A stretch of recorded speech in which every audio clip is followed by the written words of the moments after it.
Hello everyone, Professor Lindberg checking in with you during week 3 of the course. I hope everyone's doing well. I apologize for not checking in with you last week. It was just kind of one of those weeks. So today I'm going to recap last week's lesson materials and preview this week's lesson materials. So last week you started learning about England's colonization. I've divided England's colonization into 2 parts. The first part, which is what you learned last week, was about the development of the Chesapeake colony. And the second part is what you will learn this week, which is the development of the Massachusetts Bay Colony, which was founded by the Puritans. So last week you learned about the cultural, economical, social, and political development of the Chesapeake colony. So with respect to the cultural and social development, you learned about the interactions between the Native Americans and the indentured servants and how that created conflicts. And part of the reason it created conflicts was because of each group's view of freedom or idea of freedom. The Native Americans' idea of freedom was really more about community and not about land ownership, whereas the indentured servants, or the colonists rather, view of freedom was really about land ownership. You also will see a conflict between the indentured servants and the aristocrats, specifically Bacon's Rebellion, which is kind of a caveat and a really catalyst for the introduction of slavery. So you also learned a little bit about the colony's economical development, such as the introduction of tobacco. And tobacco led to the increase of land development as well as the increase of labor, because tobacco was a very difficult and tedious crop to harvest. So you needed not only a lot of land, but you also needed a lot of labor. So that's led to indentured servitude and then eventually to African slavery. And with respect to the political development, you will start to see laws that differentiate indentured or white indentured servants from black indentured servants. So in other words, when the indentured servants first arrived into the Chesapeake colony, you could be a black indentured servant, and then later, once your servitude was over, you could own other servants. And so when they started bringing African slavery into the colony, that created a conflict between the white indentured servants and the African slaves. So you had to differentiate them from each other. And that's what led to the slave laws. And in many respects, this is really the origins, or at least in part, of racism.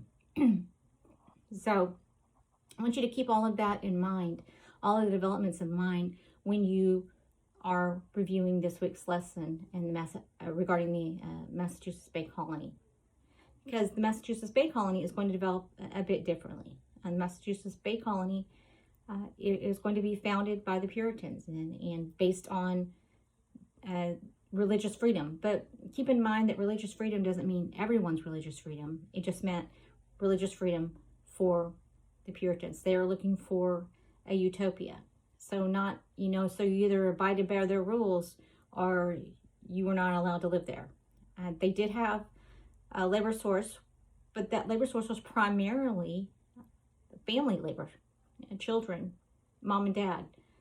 They did have some slaves, but they were not on plantations. They were primarily agricultural or domestic in nature, as well as indentured servants. So they are going to develop very differently, and that's going to be important as we move forward through this course, because you're going to start to see the division between these areas. So the Massachusetts Bay Colony is going to become more the northern region, and the Chesapeake is going to become more the southern region. The northern region is going to become more reliant on manufacturing, whereas the southern region is going to be more reliant on agriculture, which is going to allow them, or not allow them, but it's going to